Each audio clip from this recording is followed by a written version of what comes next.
user input. I'm your host, Savannah. I'm here with Sound God Tayson, resident techie Justin, Hey. and games expert Jason. Hey. So this week, there's actually some news. What? So exciting! The first story we're leading with is Ubisoft is getting into some pretty hot water because of its frame rate issues with its newest Assassin's Creed game. Assassin's Creed Unity, well, they only promised 30 frames per second in the first place, but... well, they said it was going to be locked to avoid the debates and stuff. Oh, you're right. There was massive air quotes. And because it's more cinematic. Oh, yeah. Oh, yes, that's some quotes on the report here. I love that. Really, guys? Cinematic is now dropped frames. I get it. Yeah. Look at cinematic now. I mean, you have, IMAX 3D, Okay. Yeah, but those Oh, you go ahead. those are running at 24 frames a second still, except for the high frame rate 48. So it's like they're kind of right. It's more quote unquote cinematic, not in a good way. It's like, if you can have more, why not have more? It's like asking, do you want the whole cake and never get fat, or a piece? Like, well, if I'm not gonna get fat, I'll have all of the cake. yeah.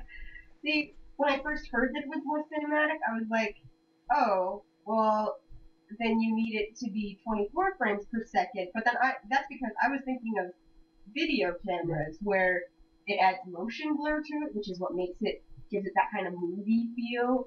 But no, video games don't actually do that. They just...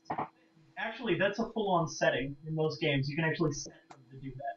See, the way I had always heard it is it takes as much computing power to create the proper amount of motion blur as it does to make it 60 frames per second. So... And you can do both just fine, so why not?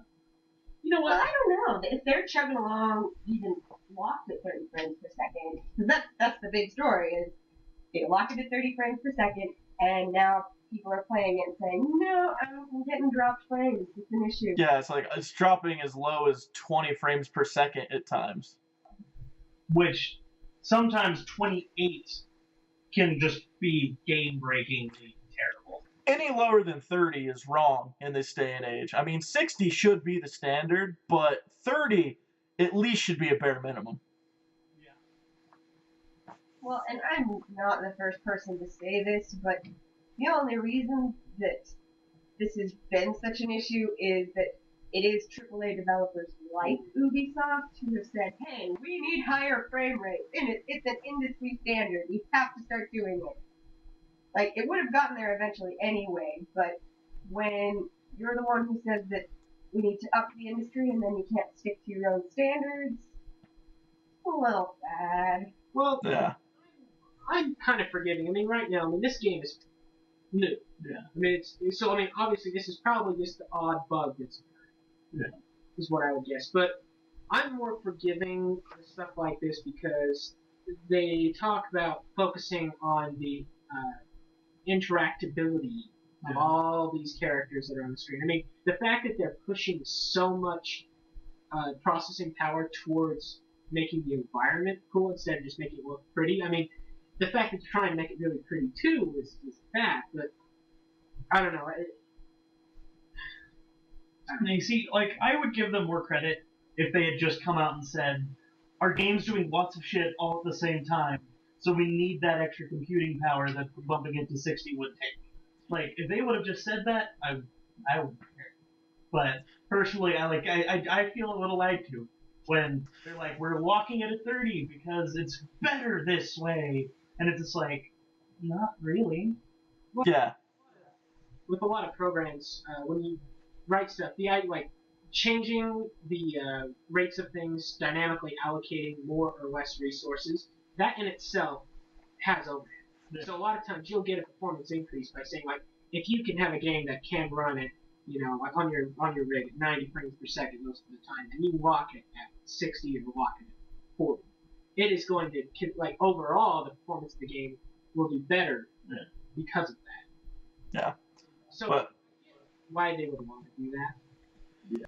I mean, the the main issue here is that it's not running at 30 though. Like if I want them to make their world expansive and interactable and just all these really awesome things, but if you can't even hit 30 frames per second and keep it locked there, then you need to dial some of the other stuff back, whether it's the graphics or the interactability or the draw distance. Something needs to be dialed back in order to hit that 30 frames per second. And, you know, they have a 1 gig patch coming, which basically says that, like, a 1 gig patch sounds like a 10% fix. Like, they're dialing everything back 10%, which gives them a pretty decent chunk of extra computing to work with to fix it so it gets up to that 30. You know what I mean? Is what. Yeah. I don't know. In Between that and the PR for it, it's been all over. Yeah. Like, if you took that whole cake and then jammed it down your throat and then started waving people off when they tried to give you the Heimlich maneuver, you know? Yeah. And I'm sure they're gonna fix it. I mean, it's a AAA developer with a AAA title that's hugely anticipated. I'm sure they're gonna fix it, but I'm getting really tired of games that are fundamentally broken at launch. We saw this with Destiny. We're seeing this with Assassin's Creed Unity, and we just experienced it with Halo: The Master Chief Collection, which still isn't working. Like 2-3 days after launch, you still can't get a multiplayer match.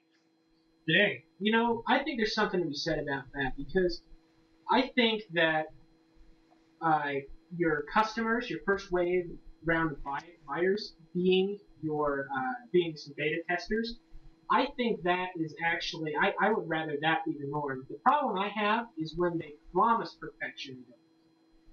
I Well, think it's nice if games could be pushed out, could be worked on to almost perfect, and then you release it out to 300 million different people, players, and it's like, oh, okay, then they'll find all those little bugs that they just don't. which is fine, but it really annoys me if they don't call it a beta. If it's an actual retail release, most of this stuff should be working, and there should be a few little tiny things that need to be fixed. If they would have called it a beta in any of these cases, then awesome, fine, we'll get things fixed. But they didn't, and that's where it's annoying. Yeah, especially in the case of Destiny and the Master Chief series. Destiny had a massive beta, which should have, like, maybe they just needed to have a bigger beta, or I don't know. But, like, they should have had that up and working just fine with the information they garnered for that. And then Master Chief Collection, I can't talk today, also, I'm sure it had an extensive beta testing, and it didn't have a public beta. So I can kind of understand some of the issues there because they crammed 4 games into one and then launched it out into the wild, and it was a multitude of different studios that worked on all the pieces. So I can almost forgive that because it's like 6 studios of work and then they combined it. But it's still a really annoying trend to see people launching fundamentally broken games and then just be like, oh, sorry, we're working around the clock to fix it. Yeah. It's a problem that I think definitely arises when you care more about your bottom line than about your craft. Well, and like I've seen this cropping up so much more since the sequelitis of the current generation took hold, or of the past generation, like the 360 generation, where you needed to have a new Call of Duty every year and a new Assassin's Creed every year, and most of these titles are on a 2-year cycle at best. And yeah. That doesn't create quality games. It hasn't since the PS1 era. Like, the good games had dev cycles of 3, maybe 4 years. Yeah, 3+ at least. Working. Yeah. Like, or to get them out that fast, you end up with pretty much the same game because the only way they can do it at that rate is to pretty much reuse all these resources that they build for the game. Like, for instance, the newest Call of Duty. Like, my brother says it's terrible, and I believe him. He likes Call of Duty, so when a Call of Duty is terrible to him, it's like, that's a really fucking bad Call of Duty. But, what was I saying? But yeah, like, I'm actually looking forward to it now because they have 3 different dev teams working on Call of Duty. So they might actually be able to start having the dev time necessary to push out something that. Yeah, because they'll still have one every year, but since it's 3 devs, each dev gets a 3-year development cycle, which should be really awesome. Exactly, and to where if they need to rebuild a system from the ground up, they have the time to do that, which is something they just haven't had. And like looking at Mass Effect as well, like the first 2 had, I want to say 3 to 4 year dev times. Definitely. Only had a 2-year dev cycle, and as much as I love all 3 of those games, it did kind of show because number 3 was very polished, but certain things were just kind of lacking. Yeah, definitely. I agree. Being again a later game in the series, you notice how they took the best stuff from the other. I mean, they reused a lot of different ideas, a lot of different, and so that really helped to push it out that fast. And then what you said earlier about they kind of start caring more about the bottom line than about the game they're actually creating. Which, to be fair, I mean, if you're a business, you're not. Your job is to make profits. Your job Make money. The games are an accident on the way to profits. Well, true, but I mean, it's kind of been proven time and time again that a quality product will always bring more customers. Unless you have a better marketing division. Activision. Well, even in that case, though, there's only so far your marketing department can take you, because if you're making a subpar game, like, because Call of Duty's pretty mediocre, if they were to start making less than mediocre games, even their marketing teams couldn't help. Well, and that's the thing. I mean, it's just like, you go to a Domino. It's like, okay, you look for pizza around, and you could go to some random little pizza joint. You don't know what you're gonna get, but man, you get the same Domino's pizza anywhere in the United States. It's the same way with like Call of Duty. It's like franchising, though. I mean, well, but anyway.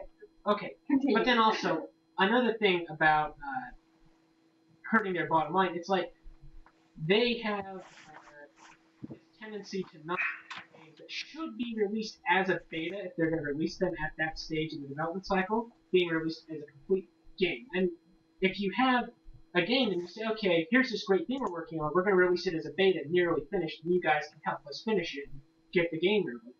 Well, but that also takes away their ability to market it, because it's kind of like being able to say, oh, look at our brand new product coming this fall. It's going to be awesome. It's going to be so great. It's going to be able to do everything. It's going to be able to wipe your ass with a gold, And it's like, that's great. But if people had the beta version of this super awesome product and they find out that it doesn't do that, it kind of loses the marketing ability. Yeah, and people on Steam, there's early access games now, and people are running into this problem left and right, where like these games are promising the moon, and they're like, we just need your help. Buy the game, help us finish it, and we'll eventually get there. And like one of 2 things happens: either it becomes vaporware, and you never hear anything again because the dev ran out of money. Yeah, and the dev disappears. Yeah. Which most of that time that happened, it's like they legitimate ran out of money and can no longer make it. Yeah. And considering you were buying it at a discount anyway, you can't complain as much. But there's also a bunch that are genuinely like, I threw together this game that's early access, and I'm never going to touch it again, but you're getting paid for it. And yeah, early access is having huge issues. Yeah. Well, and it was a nice thought, but in practice, it's a lot more shitty than people expected. I really just want to get back to getting a finished game that works, that there's not going to be an update for on day one, and it does everything it says it does, and it just works the way it's supposed to. I really want that again. Yeah, that's why my Super Nintendo collection has doubled over the last year and a half. Yeah. Speaking of day one patches, though, something I didn't mention about the Master Chief Collection: 15 gig, 8 day one patch, 15 gigs. It was basically the entire multiplayer for all the games.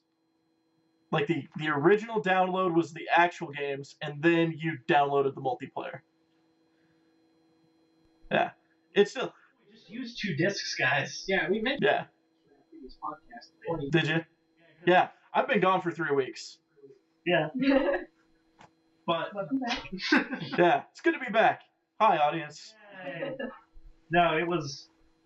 Yeah, I remember hearing about just that massive thing, and I'm sitting like, I know Microsoft's too proud to do this, but like, what are they even using now? Are they on Blu-rays yet, or are they still on just high capacity DVDs? No, they're on Blu-rays now. They use Blu-rays. Yeah, well, the problem was they still would have needed 2 discs because the game itself was 60 gigs, and then the multiplayer was 15 to 20. Apparently, it differed by region. I don't know why. That's weird. Yeah. Saying, like, what they should have done is they packed all 4 games onto 1 disc and then had the downloads elsewhere. Like, what they should have done is have 2 games with their multiplayer on 1 disc, and then the other 2 games and their multiplayer on another.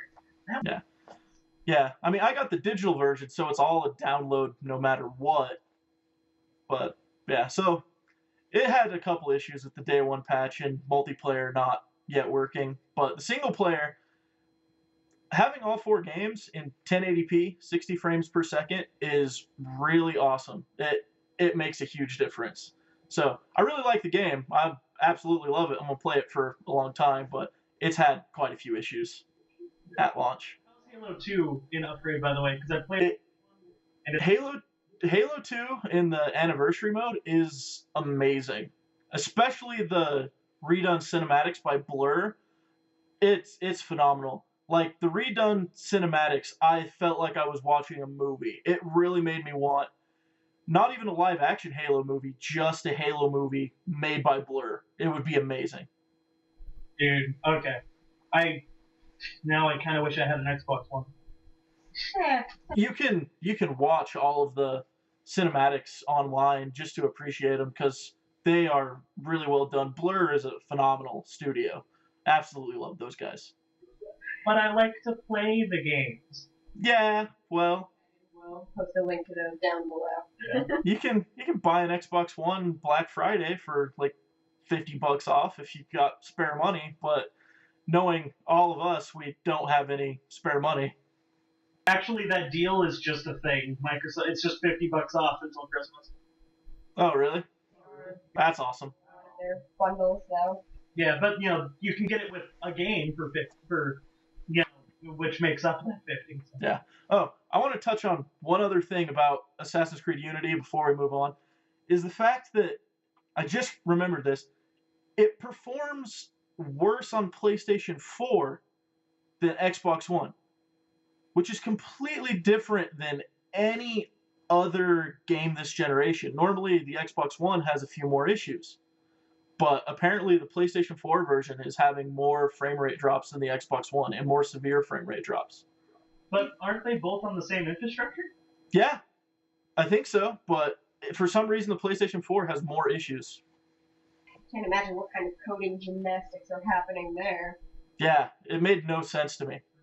Like, that's so frustrating because they locked the frame rate just so that they wouldn't have differing performance on different systems. So, Well, okay, so they can. That's assuming that the product is going to be performing above that level to start with. But one thing with this is because I was wondering if there was some common.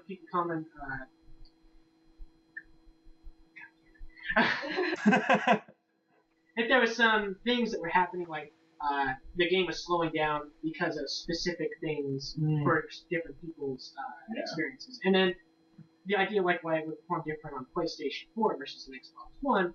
Well, and actually, to a degree, that makes sense because if I remember right, even though the hardware infrastructure is the same, I want to say PlayStation is still technically a Linux-based OS, like whereas Microsoft is obviously Windows-based. You might be right. Between having hardware that can push so much graphics, so much computing power, and actually being able to take advantage of that. Because the more abstract you get with programming on anything, usually there's performance penalties because you can't take advantage of specific things, the hardware architecture that differs between the two systems. So maybe the reason why it does that is because maybe they were paying more attention to developing it on the Xbox One. Yeah. And then it Would- works. What were we saying, Jason? I said, which they might have been paying more attention to the Xbox One, but that would have been kind of weird. Well, yeah, especially right now, but because even with Black Flag in the last generation, even though it's on this generation of consoles, the PlayStation 4 one, you could kind of tell was their main focus because it performed better than the Xbox One version and actually got 1080p resolution, whereas the Xbox One was at 900p. So it would be weird if they shifted focus from PlayStation to Xbox, just like one game newer. They decided to focus on that. It's all in the money. Yeah. I mean, supposedly people are getting the PC version to run pretty well, but even that's been having similar issues, and their requirements were ridiculous. I don't know if we ever talked about that, but the recommended computer requirements for Unity were insane. Was it basically you need $1,000 computer, like $1,000? Yeah, it was like you need at least a $1,500 computer. Like I think their graphics card was no less than a GTX 680. You needed an i7 processor. You needed 16 gigs of RAM. And then for some reason, I don't remember exact graphics cards, but on the AMD side, the graphics card they called out for recommended was way lower performance than the GTX 680, so it made no sense because there wasn't any equivalency. It was really bizarre. But that wasn't like the minimum requirement. That was the recommended. No, but even the minimum were a bit up there. They were much more reasonable, but the recommended was insane because not only was it like high-end graphics cards that were required, but they needed like 6 gigs of graphic memory on the card in order to run it recommended, which is insane because almost no cards have 6. Most are at 2 or 3 right now, and some are up to 4. Yeah, I think my card is it's a 660, and it's only got 2. Yeah. Okay. Yeah, it was pretty insane. Maybe. Barely. Okay. Like when Crisis came out, nothing would run it. Now my phone can almost. Yeah. Speaking of playing games, Next topic. Wait, when are we not speaking of playing games? That's like the whole. I was being a dick with my segues. Thank you for ruining it. Also, we don't talk about games when we talk about movies. Okay. So angry. Go about your business. You don't need to see my identification. Okay, Obi-Wan. Well, we love latching on to stories that have some kind of study attached to them that talk about how video games are good for your brain.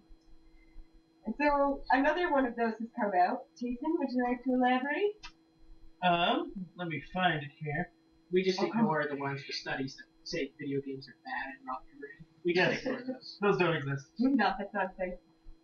We admit we are biased as shit when it comes to video games. Absolutely. Okay. So these findings were published in the Proceedings of the National Academy of Sciences. That's a mouthful.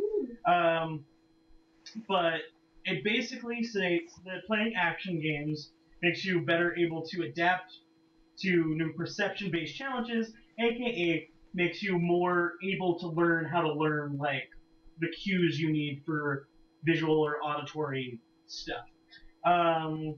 There are detractors who basically state that it might be a correlation, not a causation thing, but to sum up, video games make you better at learning.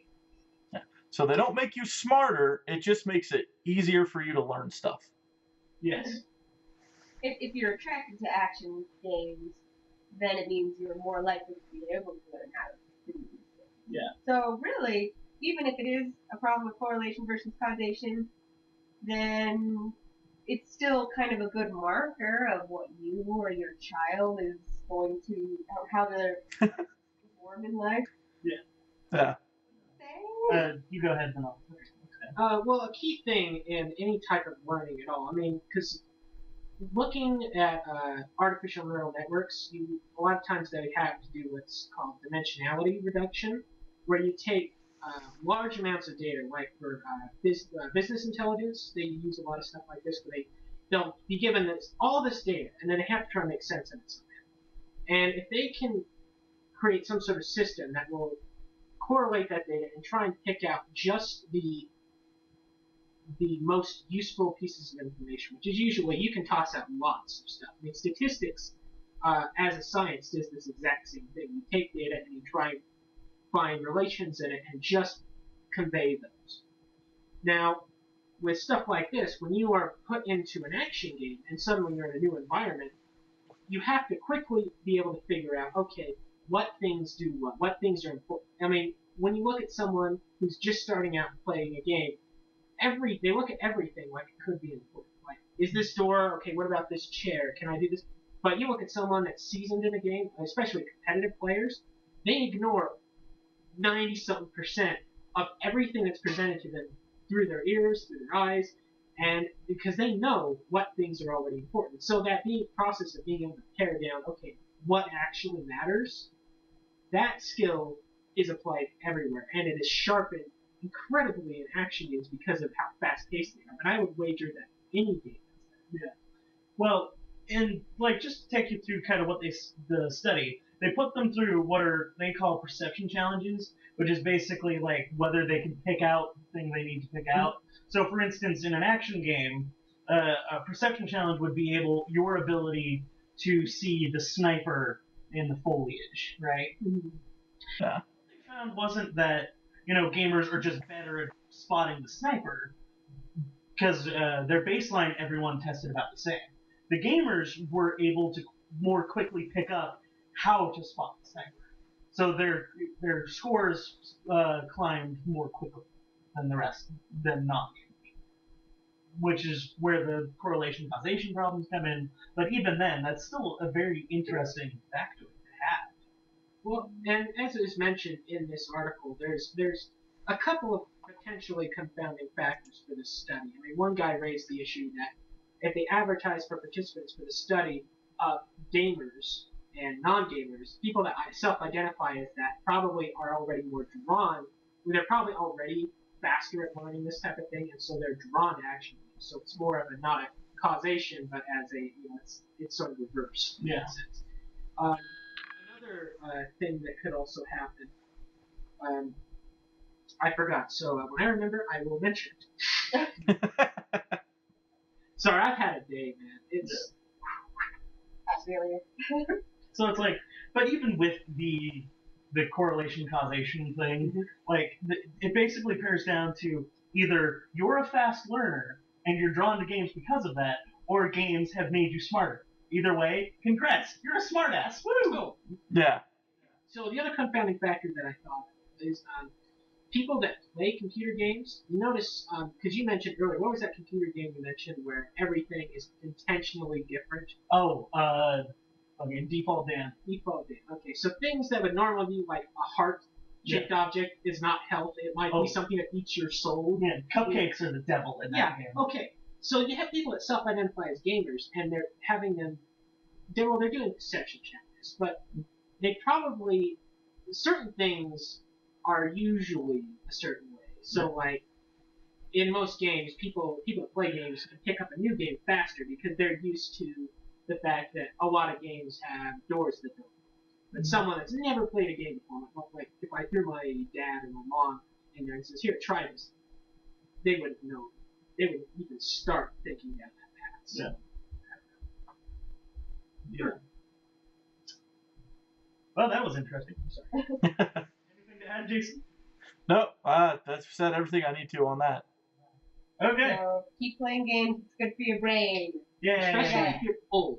If your skin sags, start playing computer games. That's like a doctor's order. He's not a doctor. Don't take his advice to anything. Yeah. My gets to don't do that. That's why I said We're not adopt medical disorder. professionals. I'm Our just, statement. Like really, it's like if anyone confuses any of us with a medical professional, And That's their fault. Yeah, to be fair, that's their fault. If they think we're professionals of any kind. a nice sheet okay. of legal doctrine. Okay. statements have not been evaluated by the FDA. Intended to diagnose, treat, or cure any disease. Yes, exactly. Okay. All right. Well, next on our list, we're going to talk about AT&T because apparently there's a bunch of douchebaggery going on in their offices. AT&T be bitches, yo. AT&T is always terrible, like most internet providers. Justin, would you like to bring us up to Oh. speed on this one? Okay, so something that happened a few weeks ago, I think, I noticed on the interwebs. Okay, so they have on the iPad, some of them you can put a SIM card in there so you can actually use them on a cell network. Okay. Well, AT&T has it, so if you put one of pretty much they had it. If you use their network on a SIM card, it can no longer be changed to a new network. From all the other networks, you can change all you want, but as soon as it gets to them, it's nope, you can't change anymore if you want. Yeah, because Apple had something like Apple SIM or something that they created that would work on all the networks, and AT&T, I guess, found a way to lock that down. Is that what you're talking about? Yeah. Yeah. Apple had their own third-party way of connecting that you still had to go through the company to like get the connection, but AT&T is like, nope, you're stuck with us forever. From my understanding, yes. Wonderful. But that's not the only thing. Oh yes. There's more. Yes. There's more. They've also started, or should I say, stopped rolling out fiber until net neutrality is decided. You know, because that's like a concrete thing that we'll be able to say, yep, that happened. Yeah. It's You know, also not shooting yourself in the foot in terms of your business plan. No, not at all. Yeah, well, a hard time grokking their whole idea here because they're like, oh, well, we don't want to do it unless it's going to be more profit. It's okay. No matter what happens with net neutrality, do you plan to be in business in 20 years? Yes? Okay, you're going to need fiber. yeah. This isn't the kind of situation where you say, well, if it's not my ball, then I'm not going to play. What they're actually trying to do is, because the FCC, and a lot of people have been telling the FCC to reclassify these internet providers as Title II, which would be much more heavily regulated by the government.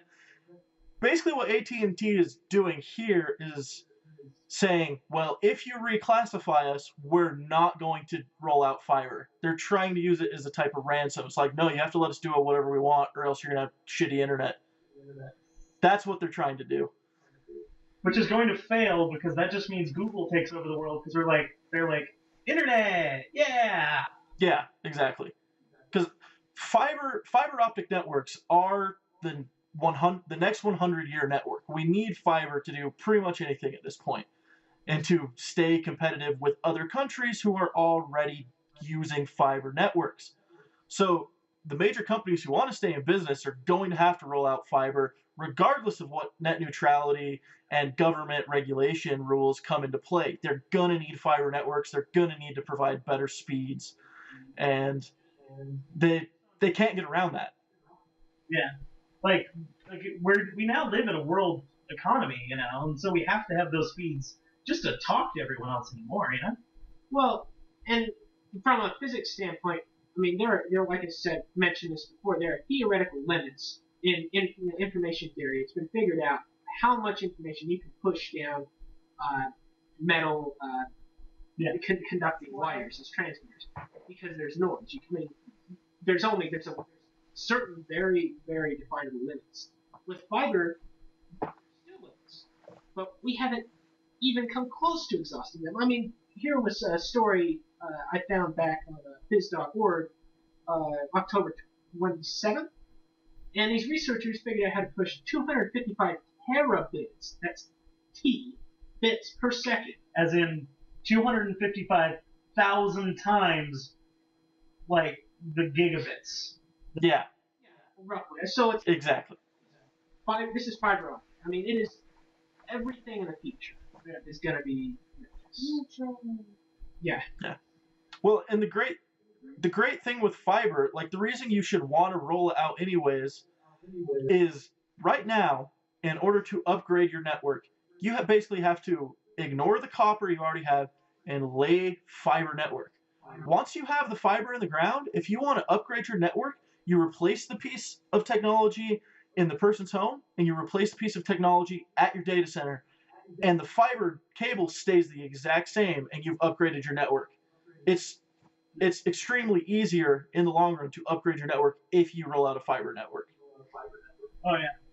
Well, and I think we've discussed this before, but like the major problem we're going to run into in the next 5 years isn't that internet, because I'm sorry, in the next 5 years everyone's going to have gigabit internet at the very least, because we don't have a choice if we want to keep up with the rest of the world. That's just a thing that's going to have to be.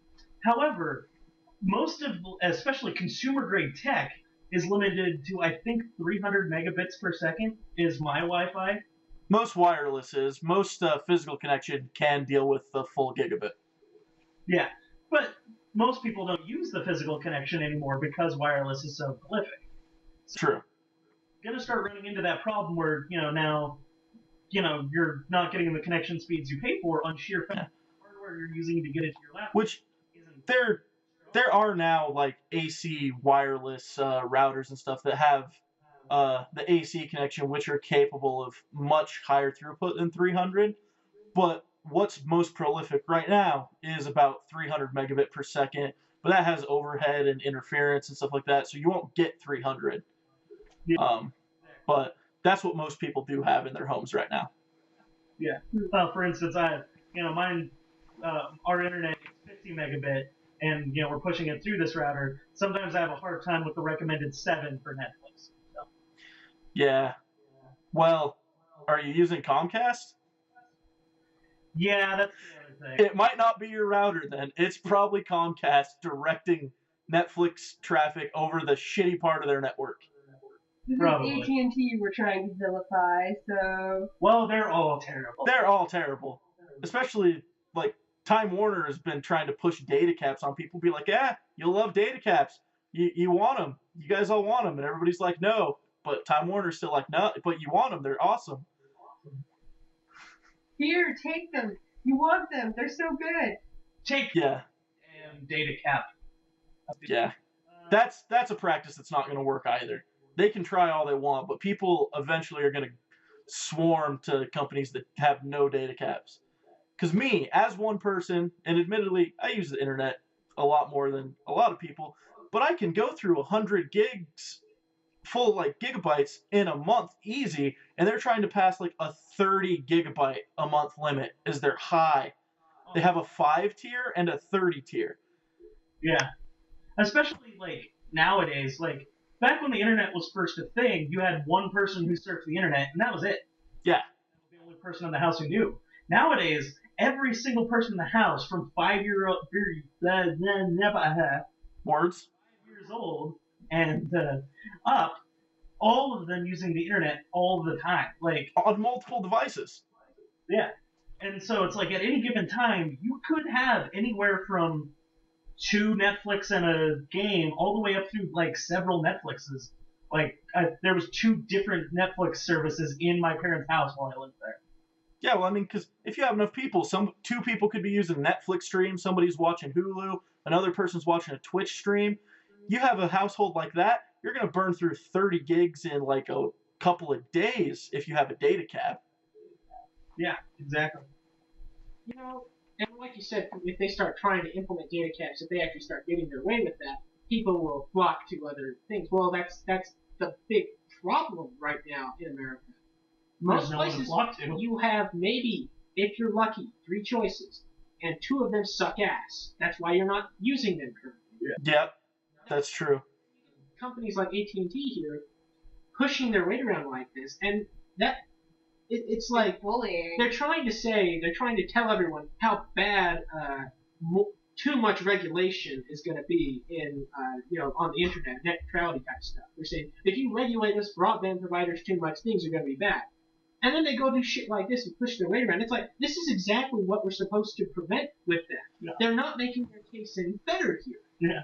Yeah, sir. I normally agree with like some regulation should be limited, especially when it's the internet. But the provision of the internet, the actual giving people access, that should definitely be regulated so they can't cause any problems. Because they're trying to say that if they're regulated, it's going to stifle innovation. But honestly, it's the other way around. If they aren't regulated, it's going to stifle innovation because people can't use the internet for their business because they can't get good enough speeds, or they have data cap limits, or all these other issues that really make it to the point where you have to regulate these providers, or else people don't have a good enough quality of service in order to use the internet for anything. Yeah. Well, that got heavy quick. I hate internet providers. Okay. And you know We all what? do. With any sort of communications technology, I mean, look even back when snailmail was the thing, or you had couriers. I mean, we're talking clear back to like, I don't know, Renaissance times. I mean, when you had the idea of basic mail started coming, it's like, oh, this is a thing that needs to happen. People should be able to send stuff. There's always been really, really strict laws regarding that, about how mail should, on the whole, be treated equally. Shouldn't be open, shouldn't be treated different because what's inside. I mean, of course, you always have stuff like priority mail and everything like that, but the big issue with having priority data streams is that if a company or someone decides, oh, well, I can provide a better service because I can pay for the better prioritized data stream, and they start doing it, and then people start, so they have the best service. Well, all they do is then raise their prices subtly and pass that back on to the customer, and so now you have these customers. It's a positive feedback loop where a few select places will become more and more powerful. That's what happens anyway. Why do you think there's only a handful of telecom companies in the first place? It happens in business, and I just think that something as important as freedom of expression with 21st century technology, that should be treated equally. Yeah. I mean, it just seems like an agreement. Absolutely. Even besides the fact that there used to be tons of telecom companies. Like, just thinking back to when I was a kid, like a little kid, I could think of probably 20 that I just saw on TV. I don't remember the names, but there was more in the general area. Now there's like 5 because they bought all of the other smaller ones. Yeah.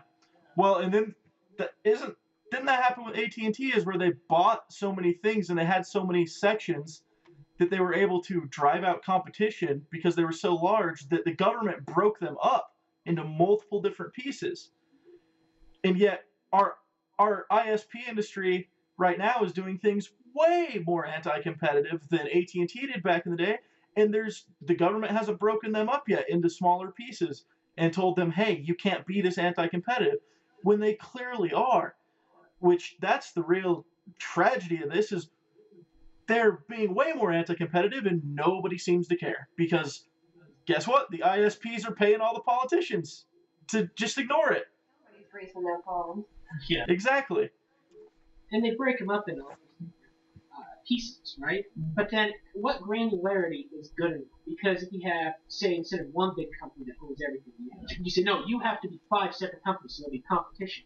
Well, then the 5 different companies just have the same practices. They all sort of go to the same conferences, and they all just sort of, okay, well, this is how we're Well, yeah, and then they collude, and they all talk to each other and be like, well, we're going to make the price this much, and if we all make the price this much, then they have to pay it. Mm-hmm. Well, and so yeah, it's not a perfect solution.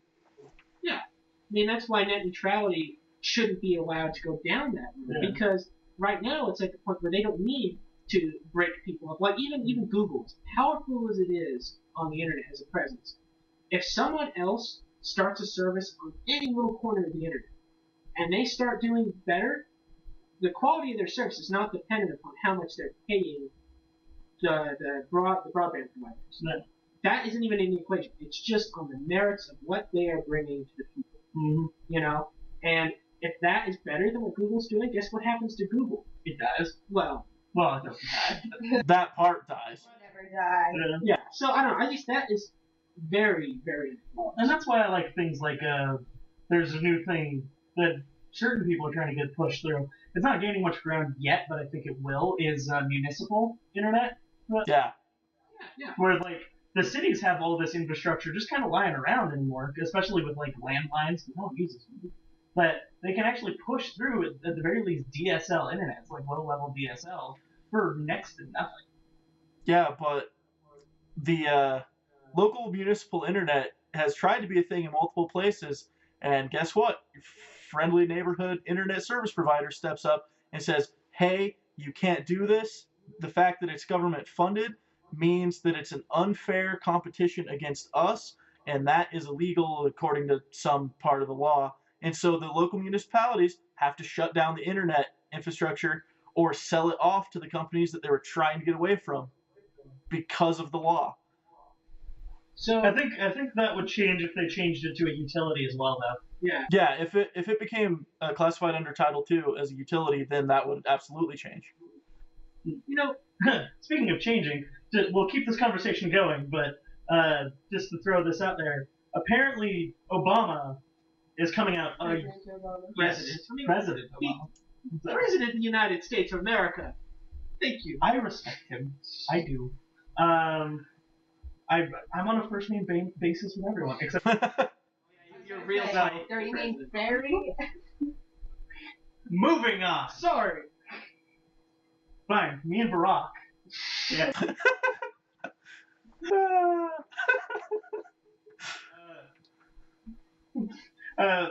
So President Obama came out again for net neutrality, saying they need to reclassify it for lots of reasons. But like just like this fast lane, he's really against having fast lane internet. He really thinks that it's gonna just creativity, innovation, just make the internet a terrible, terrible place to be. Well, worse than it already. Yeah. Because there's no way anyone will get it through. Yeah, and Pushing the FCC now. And no matter what you think of the president on any other issue, this is a really good thing to have somebody in this high, essentially the most powerful position in the country, come out in favor of net neutrality. Because despite what people like Senator Ted Cruz would like you to believe, net neutrality is a good thing. Yes. Net neutrality needs to be a thing. Yes, it does. Well, and just to point out that even though Mr. President has came out in favor of net neutrality, Wheeler, the chairman of the FCC, right? Yeah, Tom Wheeler's the chairman. He doesn't have to actually give a shit. I mean, No, he doesn't. And he obviously doesn't give a shit. Yeah. Well, I don't know. Last I heard, most of the FCC was still leaning towards granting net neutrality. Maybe not the change in definition, but at the very least protecting the new. Tom Wheeler recently came out talking about some sort of hybrid plan where like these fast lanes and slow lanes would still exist, but they wouldn't be fast lanes and slow lanes, which made no sense. Tom Wheeler is trying to pretend that he's on the side of the consumer and pro net neutrality, but he has so much internet service provider money in his pocket that he is in no way on our side. well, he used to be a lobbyist for years. Yeah. See, I stand corrected. Tom Wheeler's a dick. Well, okay. And then you mentioned this. Encouragement to be used. Yes. You mentioned that senator guy, And that was just the last I heard. Republican in Texas, Ted Cruz, I think is his name. Yeah, I believe so. Neutrality is the Obamacare for the internet, and the internet should not operate at the speed of government. That right there is completely, it's logically inconsistent because he's trying to imply that the internet will operate at the speed of the government. No, that's not what's being regulated. It's not the actual, it's the people providing the data. Once they're set up, the internet itself would run exactly like it always does. Yeah, it's just, it couldn't be limited by the provider. Yeah. And when I read that statement, I was thinking, so isn't that an argument for net neutrality? Because the government's slow as shit, and that's what's going to happen if we don't get it. Yeah, like, it's gonna be slow shit if we don't get net neutrality passed. Yeah, it was a completely nonsensical statement that shows he clearly doesn't understand net neutrality, which I don't expect him to, but it's still just a ridiculous statement. Moving on. This is a science tech fun time. No, okay, that's all I was going to say about that. But just in general, I mean, being a utility, the internet as a utility, it's traditionally, like, if you were starting at our level of technology and you were going to create a new civilization on a new, let's say, a new continent rises out of the ocean, and you get to start fresh, you think, okay, we got to form a government. So you come up with laws and stuff, thou shalt not kill, thou shalt not steal. Basic 10 Commandments. Right. And then you come up with, well, you know what? There's certain things that are in the interest of everybody, like education. We should have everyone, give money to a common cause, and then people that specialize in that will figure out how to educate children. Same thing with healthcare. All these water supply, garbage disposal, all these things, utilities crop up as things that, everyone should just pay a tax to, and it gets taken care of. But it's funny because the internet didn't exist when this country was formed. It's like it should have started out that way because it actually, if you look at snail mail really the internet is an exchange of information. Yeah. The fact that we're using computers, it's super fascinating. Well, it's my understanding that it did start out that way. I believe most internet providing companies were originally governed by Title II stuff, and they got reclassified as whatever they are now.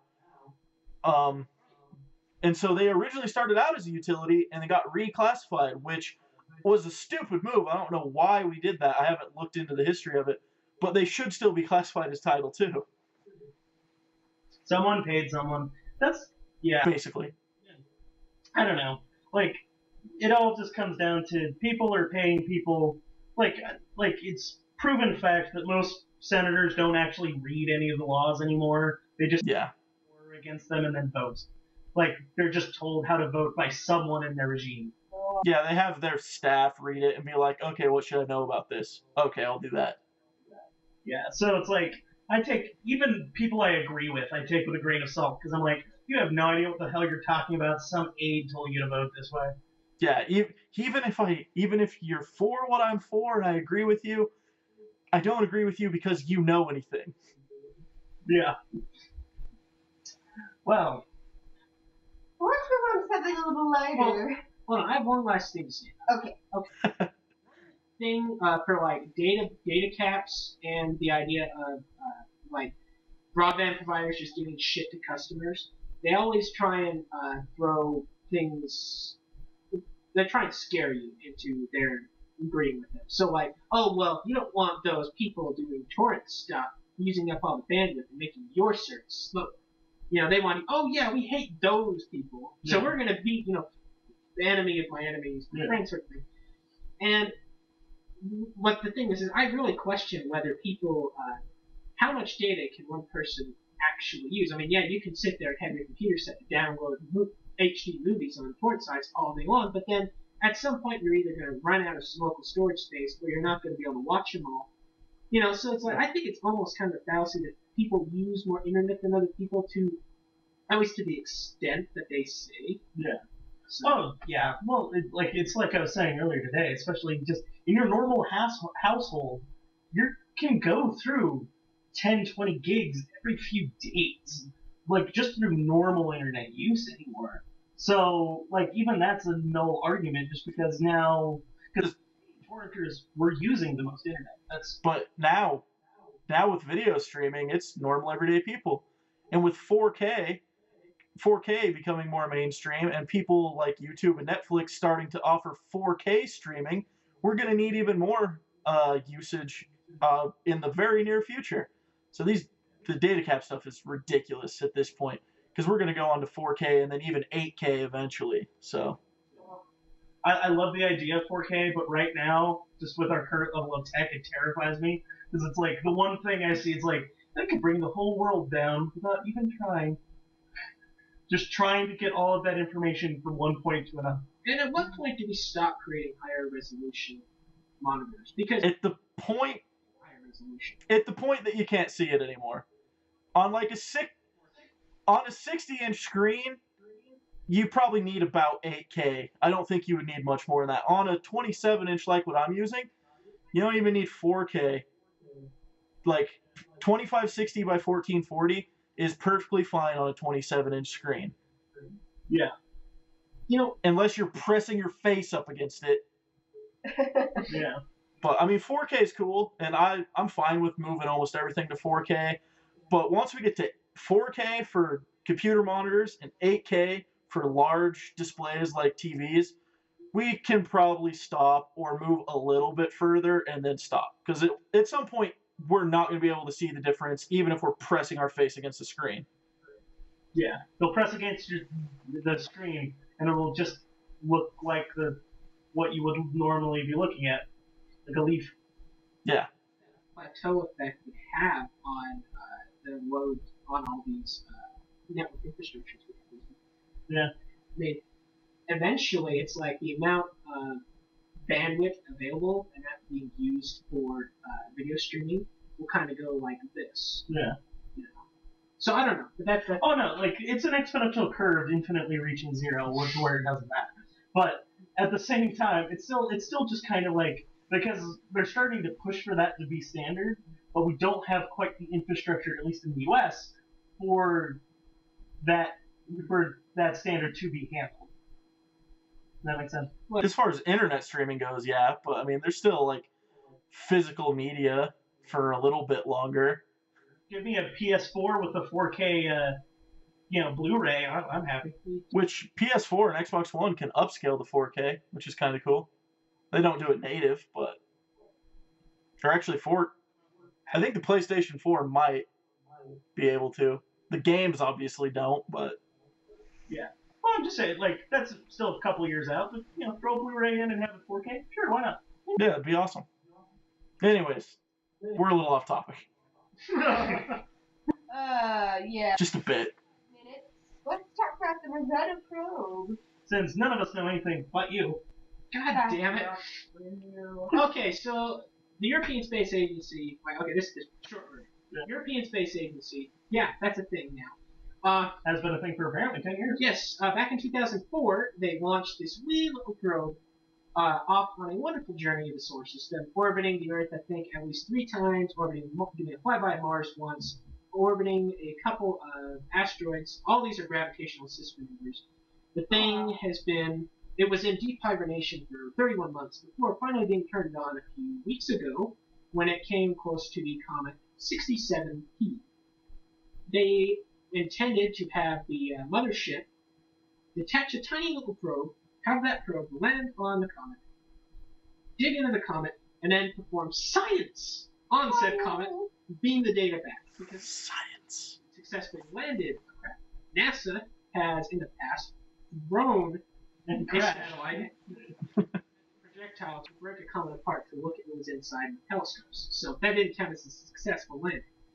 Today, being Wednesday, they landed it on there, but the little thing on the bobbers didn't.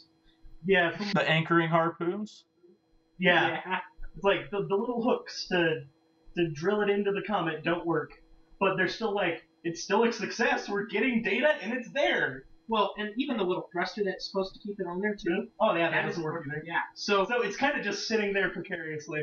I wonder how big does it have an appreciable gravitational pull to keep it on there, or is it like outgassing could just throw it on? Oh, I saw Yeah. it today. It could probably be swept off at any moment, would be my guess. I think it's hot. Yeah, it's a comet. Okay, so it's the whole idea of it getting exposed to the sun and gases throwing it off there. That's a legitimate concern. Yeah. If I remember right, I saw a graphic that put how big the asteroid is in perspective, and it like dropped it on top of New York, and the biggest building was like, here's how big, and it was. Okay, so It's a pretty decent sized piece of rock. Well, it's Pretty decent sized. yeah. Earth destroyer. That's my point. Still probably not quite big enough to have an appreciable Gravitational pull. gravitonic. We can make up all the words we want. it's almost kind of right. The gravitons are, a mechanism in quantum mechanics that have been proposed to explain gravitation. So I was just smart.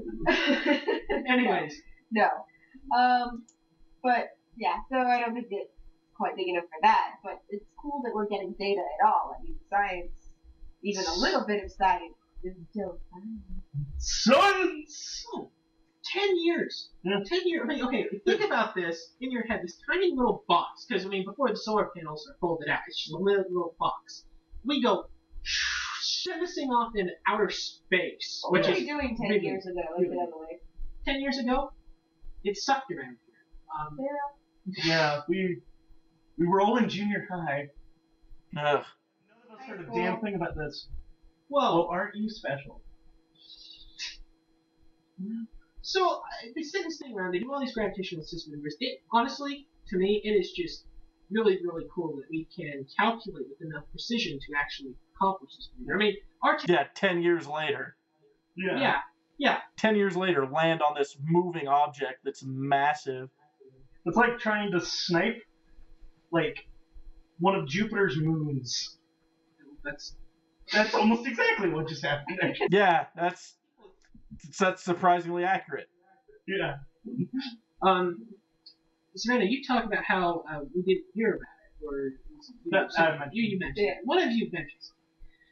We don't really tend to hear about robotic exploration very much because it doesn't really capture the mind of the public so much. I mean, we want to imagine that we ourselves could be out there, but robotic space exploration has been alive and well ever since the 60s. I mean, we've had probes everywhere. I mean, not like if you don't just think of us as United States and NASA, you think of us as the human race. Yeah. We've had probes everywhere. We have probes. I don't know if Cassini is still around Saturn, but we've got a rover on Mars. We have an atmospheric orbiter around Mars. We have. I mean, there's so many. I forgot. Yeah. So don't forget Voyager. That's the classic. Oh Yeah. yeah. Out. Voyager 1 and 2. Launched in I think the one that's out for this was launched in '79. Yeah. And it's just been steaming along this whole time. It's like, whee! Didn't it just barely pass Pluto? Like, it's like outside of no. our... It's clear out there. Oh. It's almost. It's, Oh, wait, no. It must have been Voyager 2 that just really made that. Yeah. Oh. See, I don't know about that. I don't know. The one that's furthest along is almost outside the sun's realm of. It's magnetic field. Because there's charged cosmic particles that come in, and so it kind of acts as like the barrier, much like our own ionosphere kind of helps shield us from solar radiation. Yeah. Or solar particles. Solar. So yeah, I watched Cosmos. Yeah. Science. God, and I don't know why I was ranting there about something. I don't know. It wasn't important. All we know is that this is really cool. It's happening now. Mm-hmm. Of course, Right now. theoretically, the idea of now is kind of like if you ever look at general relativity, special relativity, the idea of simultaneous, I can say it, things being simultaneous is kind of bullshit in the first place. But still, if you think it's happening now, Yeah. it's cool. It's cool. Spaceman! Good luck to the European Space Peoples. Administration, whatever. Whatever their acronym was. Science on. Alright. I'm not gonna pretend like I can be smart right now. What was that? Live long and prosper. Oh, I didn't see this. I saw this, and I'm like, what? what? Profile. Yeah. Oh, Did you know if you're holding the card between your fingers like in Yu-Gi-Oh and you show it, you have to face away to them, it looks like you're flipping them off? That's irrelevant to him. He didn't do you. He's just like, I imagine you could get the same effect with any small paper shape. Let's find out. Thank you for that image. Okay. And Well, we're gonna call that the end.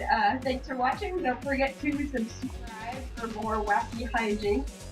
And leave a like if you were entertained by our discussion. no, just leave a like because we told you. Don't make it a pity like. Maybe make it a pity like. you know what? How about Yeah, this? just like it. Just a like because we're awesome. Yeah. Also follow us on Twitter or any other place that we're available where you can follow us. Yes, Links provided below. all the Twitters. Don't listen to him. And leave us a comment telling us if you have anything to say about anything we talked about. Like how much you hate internet service providers. Yes. That's a good comment. About that.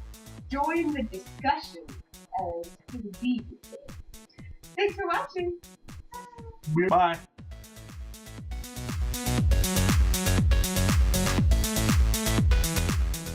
Thanks for listening to this week's End User Input Podcast. Don't forget to subscribe, like, and favorite, and leave a comment below.